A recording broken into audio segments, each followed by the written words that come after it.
Napikon ang mga senador nang hindi sagutin ni dating Bamban-Tarlac Mayor Alice Go ang mga tanong tungkol sa kanyang pagkatao at pagtakas sa bansa sa kanyang muling pagharap kanina sa Senado.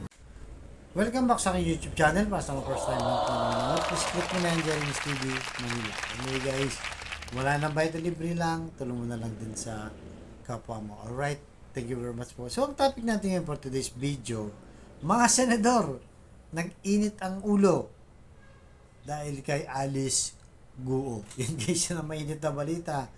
Yung mga hindi pa nakapanood, mamaya ipapanood ko sa inyo yung video, di ba? Na kung saan itong si Senador Risa Hontiveros nag-init ang ulo. Sila Jinggoy, sila, lahat ng senador. Kasi nga guys, patuloy ang pagsisinungaling nitong si Alice Go. Na talagang mabibisit ka. Kahit ako pinanood ko guys, talagang nakakainis. Nakakainis sa kabila ng tumakas na siya, di ba? Binastos niya yung mga mambabatas. Hindi ng mga mambabatas guys. Lahat tayo mga Pilipino binastos dyan. Di ba? Tinakasan na niya, di ba?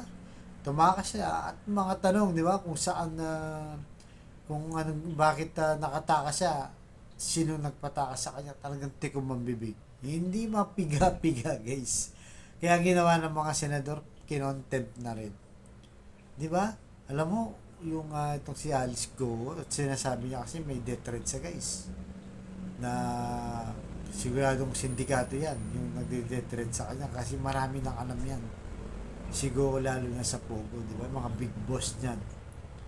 Kaya kahit anong piga nila, pa ulit-ulit siya sasagot, ayaw niyang sabihin in public, lagi niya sinasabi executive session, ayaw niyang i-public. Kaya sabi ni Jigo Estrada, di ba, sabi niya, ganoon din naman kahit sabi mo sa amin sa executive session, malalaman ng nag-death threat sa'yo na sinabi mo rin. Tama naman, di ba? Kaya nga talagang kailangan papigayin itong si Alice Go dahil nga matigas ang ulo guys. Parang may pinagtatakpan pa talaga. Mukhang hirap pa siya. Kung ako sa kanya, di ba? Umamin na siya dapat kasi sigurado yan. Hindi na yung pakakawalan. At talagang hahantingin at hahantingin sa lalo yung mga sindikato. Alright guys, so narito, panoorin nyo yung mga hindi pa nakapanood. Diba? Medyo kumalma lang kayo guys, nakakainit ng ulo yung mga sagot ni Alice Go dito. Talagang matigas ang ulo guys. Alright? Pasok! Napikon ang mga senador nang hindi sagutin ni dating Bamban-Tarlac Mayor Alice Go ang mga tanong tungkol sa kanyang pagkatao at pagtakas sa bansa sa kanyang muling pagharap kanina sa Senado. Ang dahilan ni Go, may banta raw sa kanyang buhay. Narito ang aking report. Mula sa Camp Crame, dinala sa Senado si dating Bamban-Tarlac Mayor Alice Go kaninang umaga. Nakaposa siya, nakasuot ng bulletproof vest at bantay sarado ng mga pulis. Kasama ni Go ang kanyang legal counsel na si Attorney Stephen David. Alice, any statement, Mayor? Simula pa lang ng pagdinig, uminit na ang ulo ni na Senators Joel Villanueva at Jinggoy Estrada dahil sa pagtakas sa bansa ni Go. Alice, binastos mo at binalahura mo ang buong gobyerno, ang buong sambayan ng Pilipino. Hindi ko maintindihan kung bakit nung nahuli ka, parang walang-wala sa'yo. Marami ka litrato, naka-peace sign ka pa and all smiles.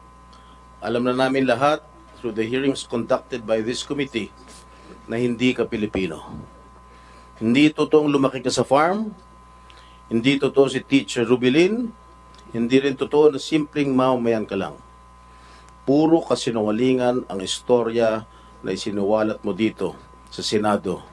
Diretsahang tinanong ni Senator Risa Hontiveros si Go tungkol sa kanyang tunay na pagkatao. Ikaw ba daw si Guo Huaping? Pasensya na po talaga, ako po si Alice Go po. Hindi kumbinsido si Hontiveros kaya inilabas niya ang mga dokumento mula sa National Bureau of Investigation na nagpapatunay na pareho ang fingerprints ni Alice Go at ang Chinese si Go Huaping. Stop being evasive before this committee. Ifa-flash, ayan, finlash namin ulit yung dactyloscopy report ng NBI. Hindi ko po alam kung paano po nangyari, basta alam ko po si Alice Go po.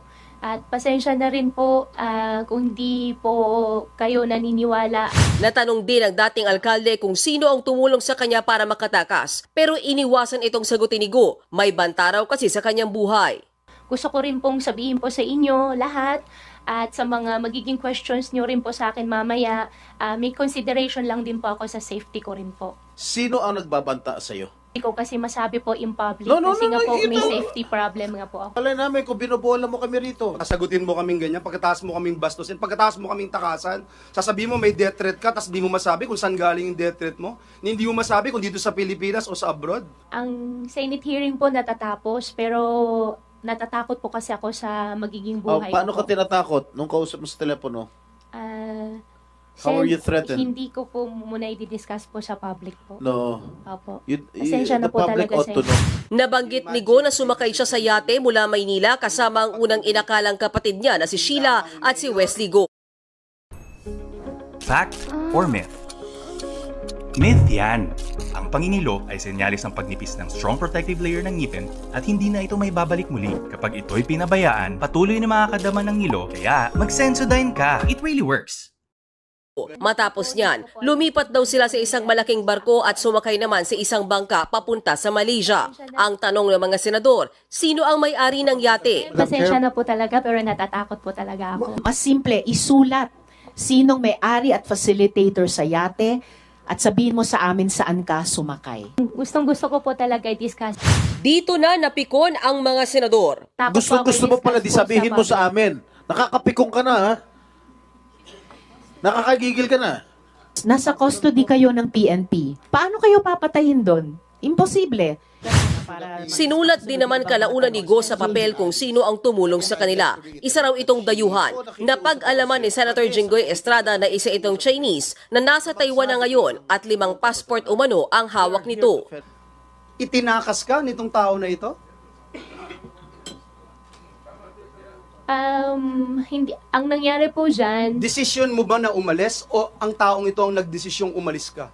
nung una po siya po nagdesisyon po para sa akin. Nung una. Nung una Tapos po. nung pangalawa, ikaw Ang na rin. pangalawa po, dahil meron po ako ulit ng mga naririnig na babalitaan po, natatakot na po ako.